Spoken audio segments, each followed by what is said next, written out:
zero to hero story, although I don't think Dan was ever zero. Danielle is going to talk to us about crowdsourcing and a smarter city, and teach you a little bit about the power of crowds. Dan, take it away. Oh, thank you. Thank you very much, guys. Yeah, I did actually lace up my shoes with the pink shoelaces last night, so I hope you appreciate them. Alright, so I work with crowdsourcing, and hopefully you guys know what crowdsourcing all is about now. After a couple of people have mentioned it so far. That's the definition I like to use up there. It comes from Wikipedia, obviously crowdsourcing within itself. So it's basically taking something that you would normally ask a professional to do and getting everyone else to help you with it. And we've heard about the benefits of that already. Just so you know, and I hope this skips now, it's not a very old, it's actually a very, very old concept, although we never called it crowdsourcing until sort of 2006. But the Oxford English Dictionary, way back in the early 1800s, was crowdsourced. They couldn't decide what words to put in it, asked everyone what they thought, people wrote down bits of paper, collected it. That's how they decided in the dictionary. So that's where we're coming from. There's lots and lots of benefits to crowdsourcing, but I'm going to pick out sort of 4 that I believe are sort of very pertinent to what I'm going to talk about today. And the first is it's cost effective and fast. Normally when you ask lots of people for their sort of opinions on things, it can be quite a costly thing. Market research, for example, can cost quite a lot and take a long time. Now with the internet and technology, obviously it's a lot faster, it's a lot cheaper, it's a lot easier to do. Secondly, there's a wider range of talent. You're not just asking a specific type of person to give you sort of ideas, solutions. Everyone gets to contribute. I think that's the greatest thing about crowdsourcing, is that it's open. Everyone can participate. For example, my community and Idea Bounty, I've got community members from 89 different countries around the world. I've got people in Tajikistan, for example, are but true. So yeah, you get to tap into this wide range of skills. Then this is the one that I think is really, really, really important. You get deep first-hand insight. People, when they tell you what they think, when they give you ideas, it's normally from their own personal perspective, and is incredibly valuable. You cannot ever, ever underestimate the value of that. And then fourthly, and this is very, very important for what I'll talk about now, crowdsourcing creates a sense of ownership and loyalty. When people feel that they're involved, when they feel they're being listened to, you know, they participate a lot more. They feel a lot more involved in what they're doing and a lot more proud of whatever this is. And so, if you haven't worked it out, we're talking about sort of cities. So, there are many applications of crowdsourcing. This is my baby. We do marketing and communications, but I'm not going to talk about that now. But what has done for me working on Idea Bounty has opened my eyes to the power of crowdsourcing. One of the things that I've become recently very passionate about is this idea of using crowdsourcing to help us build smarter cities, to better the places in which we live. And this is quite a scary stat, I think. 2007, half the world's population living in urban centres in cities. And then by 2050, we're expecting 70% of the Earth's planet to be in cities. So to me, it's very, very important that we pay close attention to our cities and how they grow in the future. And I believe that crowdsourcing is going to play an integral part in how we plan and build these cities of the future. So I like to call this geocentric crowdsourcing. Obviously, crowdsourcing that's based on a specific geographical area. The crowdsourcing that I do is global. It's very spread out, but you can also niche it down. And I think it's very useful in the sense to sort of focus on the small areas here.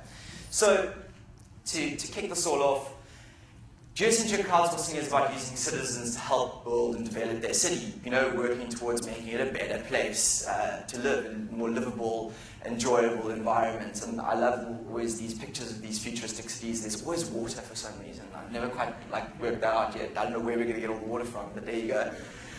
Maybe one of you guys know. I think the thing is, you know, technology allows, like I said, for everyone to act as first-class participants in a city. You're no longer passive. You can actually participate properly. And I think that's what's currently happening. We are passive recipients of the benefits of smart technology. And I think a really good example of this, I'm sure you guys have seen, is they popped up all over Cape Town, the boards on the side of the highways. those are actually linked to big systems of cameras that monitor the highways, where the traffic is, and what they're planning to do, what's going to start happening is you're going to start getting traffic directions blocked on the N1, take this route. But we're just passively receiving that information.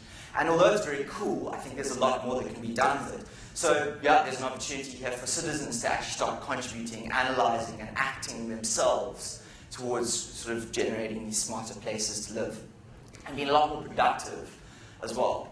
So I'm going to give you some examples now of some stuff that's already going on, or actually, before I get there, I'll tell you why it'll work.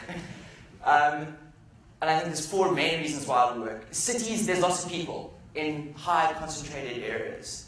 So there's a lot of relevant input. Even if we had to, how do we make this space better? There's a lot of us in here, there's a lot of ideas, a lot of space for ideas to come out of it. There's no shortage of knowledge, thought, and ideas.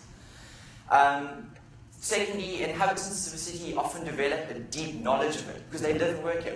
I know Cape Town very well. I've lived here since I was 7 years old, so I know where all the cool spots to go. I know what I like to do, how to get from this place to that place fastest, etc., etc. We develop a very deep and very intimate knowledge of where we live. And thirdly, inhabitants actually have a practical interest in participating in the systems that impact their daily lives. And this is a photograph from a festival that happens in America called Burning Man. The city is called Black Rock City, and I think the reason why I put it there is because it's a pure example of what I'm talking about here. People go to this festival, there's no money exchange, it's all bartering, everyone comes there to create the system. They have a vested interest in making sure that that city and the system that they're going to live in for a week of the duration of this festival works for them. And I think we also, if you think about it, we all have a vested interest in what happens to Cape Town, for example, since we all live here. And then fourthly, and this is speaking to earlier points, the inhabitants, we identify with the place, and we have already formed groups, communities, social clusters that already have very good ideas about what should be happening in certain areas. So, moving on quickly, just to give you some examples before time goes up, orange lights on. This is from the UK, Investigate Your MPs. So basically, this is a crowdsourcing site. They use people. You can download full reports from MPs, what they've spent their money on, and people start, normal people, just, UK citizens, start reading these reports, analysing them and going, listen, there's a problem here, you've spent too much here. So now citizens are actually actively analysing and getting back into that process of making sure that people who they've essentially put in office are doing the right job.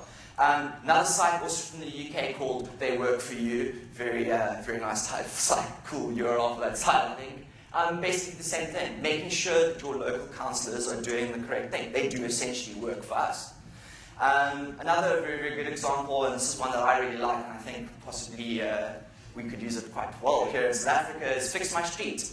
Basically, what people do is they go, there's a pothole in my road, they flag it on a Google map on the site, and what's really cool about this is in the UK, it's linked to local councils. So the local councils are getting these messages and this direct feedback from people, and they go, right then and now I know where to send someone to fix that street, fix that lamppost, whatever needs to be done. The council is getting very accurate and quick feedback on what they need to do. The city of Boston's gone very far. They've taken it down to a mobile app. They work especially with graffiti there.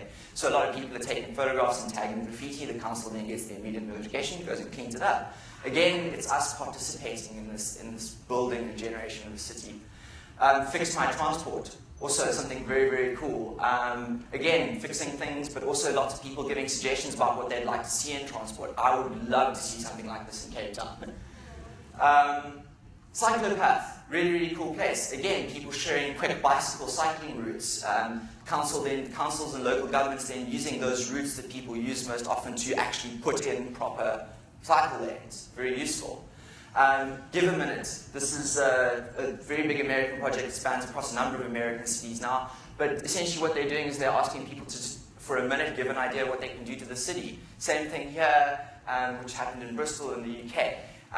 Here's one from New York City. So every month, the New York City Council asks a question, and people respond. How can we make our city greener and a greater place to live? People give their ideas. Those ideas are then taken into consideration and put into action. And this isn't only happening overseas. There's stuff happening here in South Africa. So this is crime aware. Again, this is something that I think we all should be finding very useful and should be checking and using lots. Basically, if something happens in your neighborhood, so you can go, I want to know about any crime that happens in a 2-kilometer radius of my house, and if somebody gets mugged, then pin it on the map, and then you know what's happening in your area. Now, I would love to see this, for instance, be integrated into the South African police service. Imagine how useful it would be for the police to have the citizens helping them track where and when they should be putting more policemen or paying more attention to certain crimes or following up on certain things. This could be very useful. And then a little local example is Name Your Hood, and this is a Cape Town sort of example, and I actually urge you guys to go check it out. And basically what they're trying to do is they're trying to take areas of Cape Town and give them sort of more unique names, and this is working towards sort of a more tourism aspect. But again, it's the citizens, the inhabitants of the city generating and moving towards sort of developing that space. So I want to leave you some last thoughts. I think in this kind of system, it's very important that people believe the system is fair and representative. Everyone needs to have a say, and I think we have a massive opportunity in South Africa to do this because of mobile. I think there's a huge opportunity for us to use mobile phones, and especially in poorer communities, for poorer communities to start feeding back about where, and what they need. It's an opportunity that I think we've missed. Or not missed it, we could miss it if we're not careful.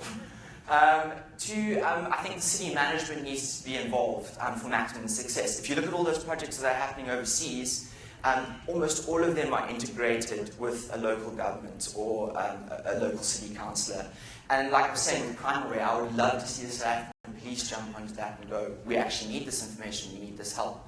So I think that's very, very important. And then I think that public-private partnerships between us is also very key, and I think Name Your Hood is a very good example of that. It's been supported by Mr. Delivery and Pam Golding, obviously to an estate and delivery service, so it works with geographical areas, but also the city of Cape Town tourism has got involved.